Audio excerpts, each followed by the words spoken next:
Hello, fellow Star Wars fans. My name is Star Raptor. Welcome to the channel. It's time to review some Star Wars comics. We have one from the High Republic, one from the original trilogy. Let's get into it. Before we get started, though, please subscribe to this channel if you haven't already, because I keep you guys up to speed on the latest Star Wars comics on a weekly basis. So if you're in for that kind of content, this is the right place to subscribe to. So with that being said, let's get into it chronologically with the High Republic. This is Phase 3. This is issue number 4. This one continues the Children of the Storm first arc in Phase 3. This one is specifically Chapter 4, Into the Occlusion Zone, written, of course, by Keeve Scott, with Jim Toh and Marika Krista on art. So we have the last issue. We had Keeve Trennis, Master Keeve Trennis, take back the Ataraxia from Lorna D. She's there with Sarah and Tarek, and they have gone with the Path Engine into the Occlusion Zone, and that is where we pick up. We have this nice little flashback to Keeve Trennis utilizing her training in space with her good old pal, Master Skier, and we go back to the current time, and she's using those skills she used and acquired to fighting off all these Nihil scav droids. Now, the scav droids patrol the areas within the Storm Shield, within the Occlusion Zone, for any ships that might have gotten through that are not allied with the Nihil. These scav droids are a last resort to tear apart these ships, so they don't belong in Nihil space. So she is doing her best with, I think it's Sarah, with just, you know, meleeing these things with the lightsabers in space. It's pretty awesome. Meanwhile, you have the other Bond twin, Tarek, I believe, that is trying to reprogram the droid that Keeve destroyed. That's part of Lorna's plan to keep the droids away. So he's trying to do that. And we're getting through all this kind of plot detail. And the next thing you know, everything calms down, but then Tarek ends up kind of losing it. Or it's Sarah that ends up losing it and force grips and tries to interrogate Lorna D for this information in a very non-Jedi, very violent way. And that is when Keeve has to interject and throws him against the wall and says, "No, you cannot do this," or throws them against the wall. "You know, you can't do this." And basically, by this point, the crisis with the scav droids has been resolved. They've got, you know, the scav droids have been basically reprogrammed to look for Jedi somewhere else, even though there's no Jedi somewhere else. That leads them to a distress signal on this planet. They get there, they're looking around for wherever this distress beacon was, and that is when Keeve Trennis comes face to face with a goo-like wielding lightsaber Jedi. And this is none other than the Archivist Orbalin, who happens to be one of my favorite characters from the High Republic. Last we seen him, he got blasted in the face by none other than Lorna D while she was going to take over the Ataraxia. And we get a nice little flashback image of that, which is pretty cool. But just to hear this guy's explanation about, hey, you know, I'm just a goo organism, so you can't really shoot me in the head and think they're going to kill me. And, you know, explaining that, hey, his body dissipates, it gets less and less powerful. At this point, he's not very good at using a lightsaber because his body's been dissipated so many times, he's losing the skill to do that. Basically, after this point, they go and they find this other Jedi that we know from the other previous Star Wars, the High Republic stories in Phase 1, and one of the pilots.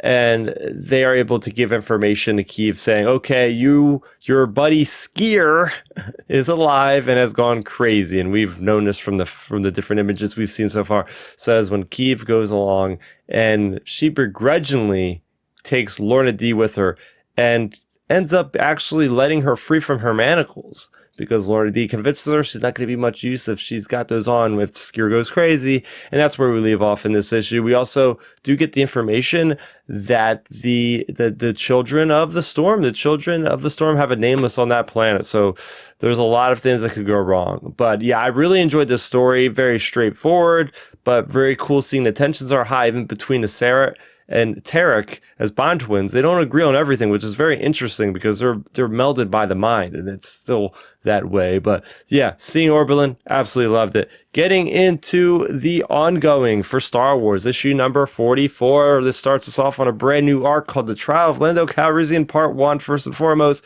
it's really cool that we're back having arcs again. It's been a long time since we've had these long ongoing stories. This one is called, let's see, Opening the Argument. Sorry, guys, the camera's like right in front of the screen there for my notes. This one is written by Saul with Madabek Musabekov on artwork.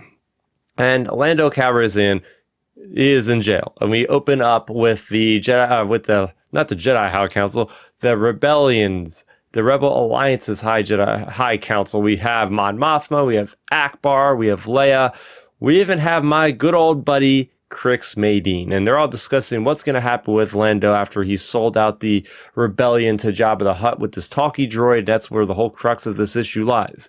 And I love these opening arguments because it's really what I was thinking of is, why are you going to worry about this on the brink of this gigantic battle against Death Star 2? You're going to worry about this now, and you get to see good points on both sides. You know, Crix Madine is throw him out the airlock, and we don't want him. Meanwhile, you have Leia saying, hey, you know, he's got a lot of morale for the whole Rebel Alliance. If they see this guy's incarcerated and judged, they're going to lose morale, and we don't want that going in this battle. And Mon Mothma is saying, hey, look, this could be, you know, put him on trial because this will be a good representation of what happens when we win against the Empire. We're going to have to establish this new republic. So what better way to start showing strength in people that we're different from the Empire, because we actually give people a fair trial. So there's a lot of great stuff going on. We go into this really great scene between Lobot and Lando. We're actually hearing Lobot talk, because remember, last we left off, Lobot was healed by the talkie droid.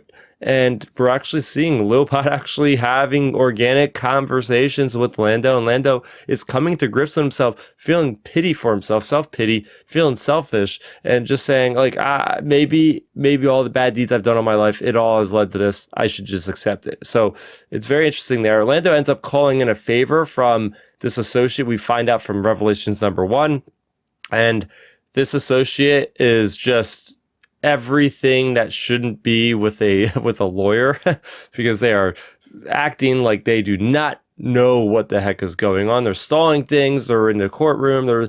All this stuff is happening because basically this person's crooked, and this person reminds me of a character from good old Breaking Bad, Saul Goodman, who ended up having a spinoff called Better Call Saul about a lawyer that's crooked, dealing with weird things. And this really gave me vibes of Better Call Saul, which is great because I absolutely love that show. But just the idea that she ended up connecting this kidnapping of Mon Mothma to basically say, well, she tells Lando, you're screwed, like I can't help you in this situation. You literally told them that you did this.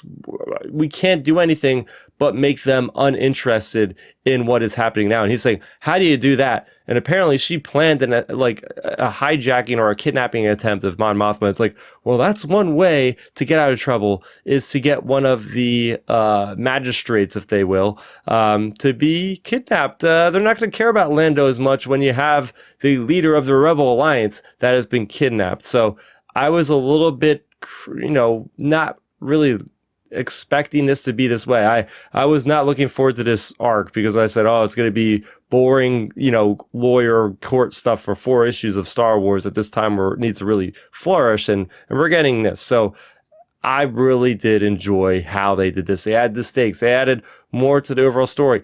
Lando and Lobot talking. That's just great stuff. And I want to see more from General Crix Madine. I just finished Dark Forces Remastered, and we actually play a mission in that Legends game of rescuing Crix Madine, who was defecting from the Empire. So let's get that canonical story at some point. Would love it. But there you have it. That's what's happening in High Republic. That's what's happening in Star Wars. For more on all of this content, you can subscribe to the channel if you haven't already. And for more on this discussion, check out me and Matthew over on the Star Wars Underworld Network's YouTube channel. We're live every Wednesday on the Tractor Beam Show, talking about these very comics in more detail and depth. So make sure you go over there and subscribe to that. That's going to do it for me, Star Raptor. Thank you so much for watching, and may the Force be with you always. Thanks for checking out the video. Please hit that thumbs up symbol. It helps me know that I'm making content that you guys enjoy. And if you enjoyed this video, I also include 2 videos down below you guys should check out. And please consider subscribing to this channel. It helps support me, and it notifies you guys of when I get new videos up on the channel. You can also contact me on Twitter, Facebook, and Instagram at Star Raptor.